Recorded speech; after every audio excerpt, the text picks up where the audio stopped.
నా పేరు మహా. నేను డిపార్ట్మెంట్లో స్కెచ్ ఆర్టిస్ట్గా వర్క్ చేస్తున్నాను.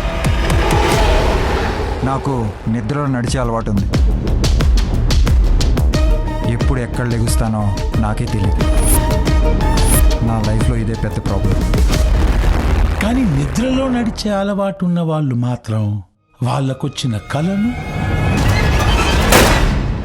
వాళ్ళకి తెలియకుండానే నిద్రలో నడుస్తూ అప్లై చేస్తూ ఉంటారు. కొందరు మర్డర్ చేస్తుంటారు, కొందరు సూసైడ్ చేసుకుంటారు. నాకేం జరిగింది? నా గురించి మీకు నిజం చెప్పాలి.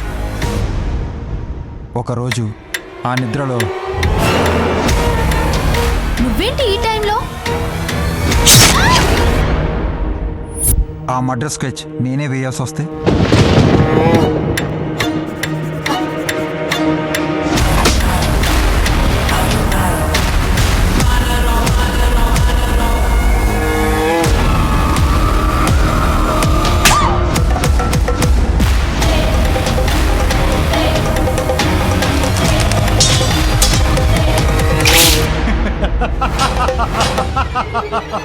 నాకు నువ్వు వద్దు. నీకంటే అందమైన అమ్మాయి కావాలి.